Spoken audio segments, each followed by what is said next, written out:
From the 7,640 Philippine Islands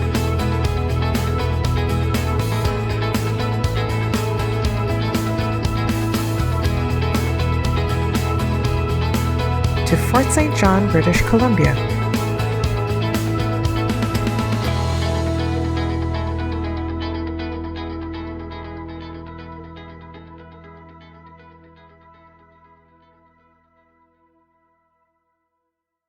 This is SITU Thriving in Our New Bayan.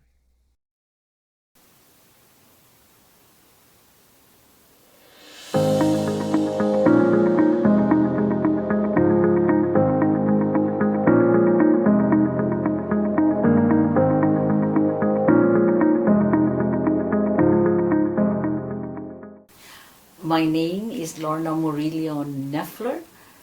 I came to Fort St. John February of 1990. Originally from Cebu, Talisay, Philippines.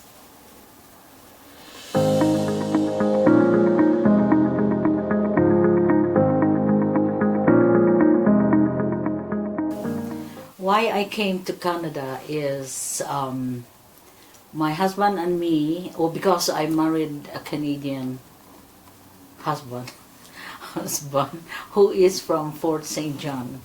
So we were pen pals, and he sponsored me, and so I came over to meet him, to live with him.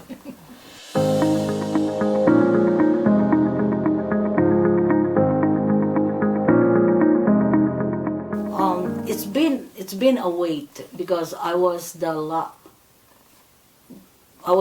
one of the fiancé visa, and I had to wait for my visa, of course, and before coming in. So when my visa was approved, I went to Manila first, and then check with my papers. But the schedule of my going out of the Philippines was still late July, and then we waited and waited, but Murray said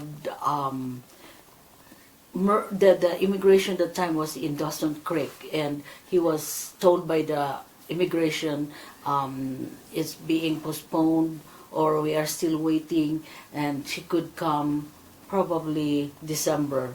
So Murray was so happy that I'll be coming December, so he wanted us to be together on Christmas. But unfortunately, it's again extended, and finally it was like February. I don't know the specific date of coming over.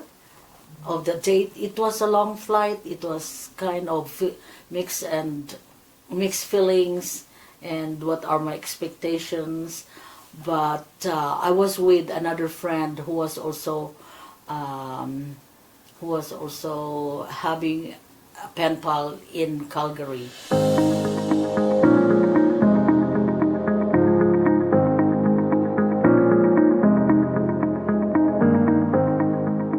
Station was so high, but I said, "Oh, this is Canada. This is Fort St. John, very far." Quiet. My response is that Fort St. John is a very quiet place. I was not expecting it will be this this quiet, far from big cities. But in the long run, I realized that this is a good place for me to like adjust instead of going right away to a big city, and there are so much to think and to adjust about. Although I feel sad because I don't see any other Filipinos when I arrived. I was not introduced right away to Filipinos, so I was just by myself. More so when Murray goes to Fort Nelson far for a week, and I'm just in the house.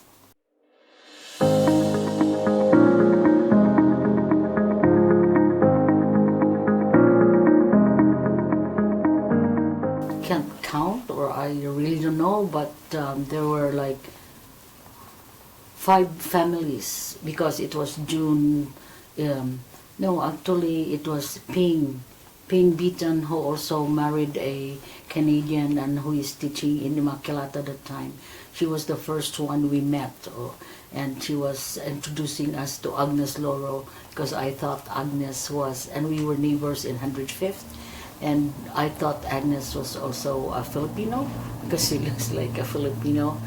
And so from then they introduced us to June Salinas, and we seldom go to them because they have their own group, and I was just kind of conscious that Murray doesn't really like to meet new people yet. So anyway, when I saw them, of course, I was so excited and so happy that, oh no, it's not only Ping, but I have also other Filipinos.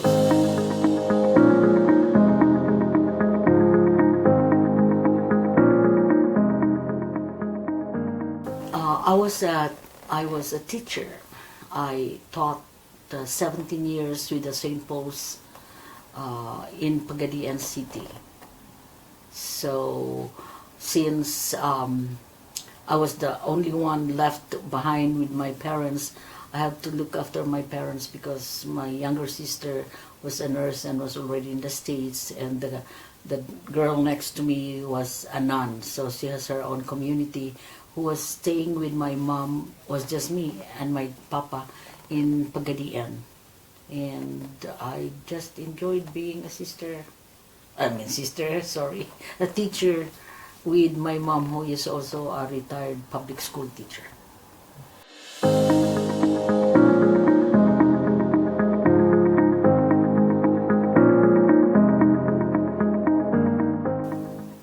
I didn't really have that Canadian dream, because when I was teaching, my students keep saying, "Why are you not married yet? You're already blah, blah, blah, 28, 27. And I said, "Why are you worried though?" Well, every time we come back for holidays from college or from where we are, you're still here. We should have, are you waiting for somebody?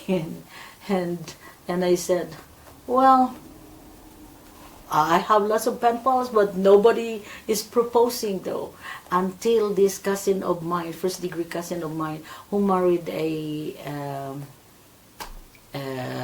American, a retired American in New York. No, not in Las Vegas. And she said, "I'll give you another pen pal."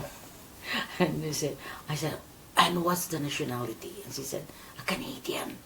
And seems like he's very good. I haven't written to him yet. It was just my introductory letter and his introductory letter to me. And it seems like he is a good guy.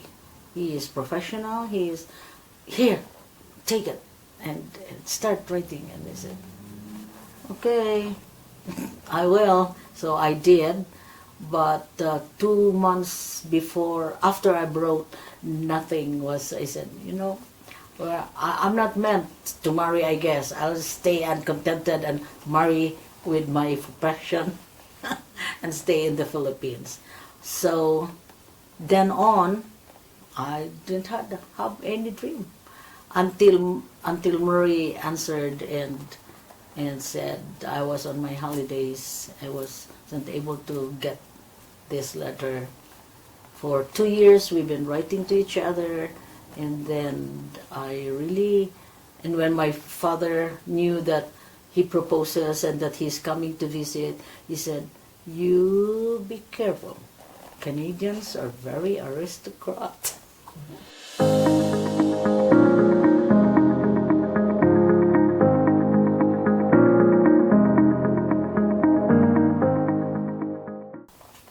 You should be listening and start learning the word their words, because their English is different from the American English. theirs is British. Here are the words. This one means this one and this one different. I said, oh, okay. And my mom said, Canadians. We never heard of them because we never studied Canada in history except America. But I've learned a lot, and I was just excited to be a Canadian.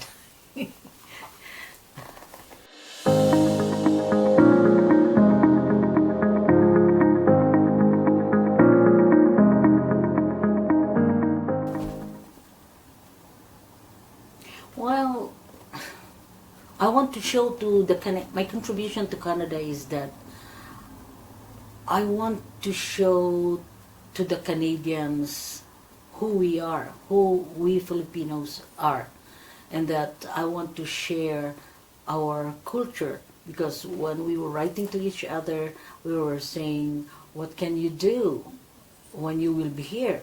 So he said, would you like to teach? I said, no, teaching after 17 years, I wouldn't want to do that. Maybe my talent, I can share it to the community wherever I will be. So being a sociable butterfly,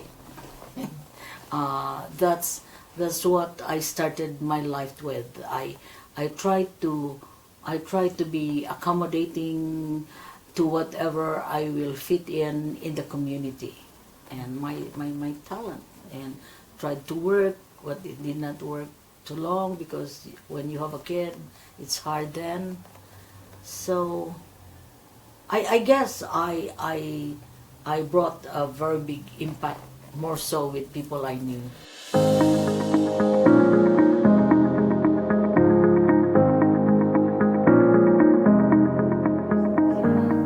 Way back 1990, 1991, or way back 1990s, this friend of mine who is also a Filipina, she is a social work, Ping Beaton, and she is a social work, and she will always pick me up and say, would you like to go for a meeting? Would you like to come with me? And I said, what meeting is that? He said, well, I'm with the multicultural. I am one of the head of the multicultural group that I just organized. And he said, oh, that's nice. Okay, I can come with you. Then on, she will always tug me around in all her activities, and until she will say, we are invited by the CDC. Would you like to represent our Filipino community and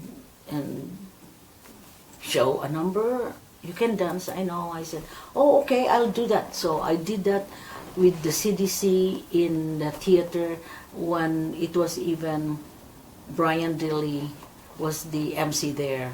And she said, here comes Lorna, Filipino from the Philippines, is going to present the magic of balancing the three glasses, one in his head, in her hands, and let's see.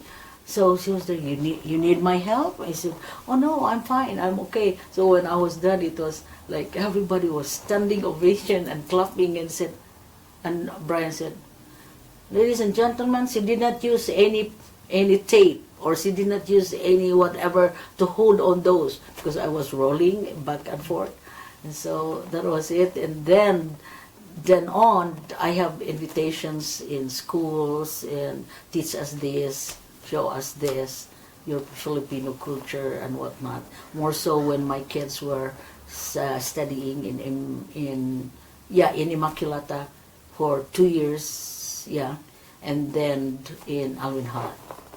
So I was glad that I have something that I can contribute to the community from the Filipinos, no matter what.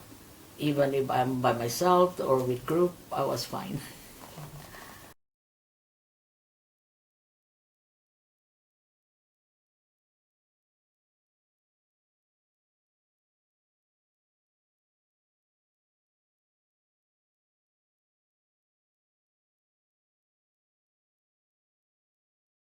The blender, this is the way you do it. You pour a lukewarm water into the blender of cut coconut meat, and you start. This is what happens. The oil extraction is happening. You take this out, the coconut flake, and you sift or you strain the oil that you want to use it. To the Filipinos, we use it for baking our delicacy, and this one used as a topping of our cake, like the cassava cake, like other Filipino native cake or sweets. So this is what happened, ladies and gentlemen. Your coconut woman out and about. Hope you enjoyed. Bye.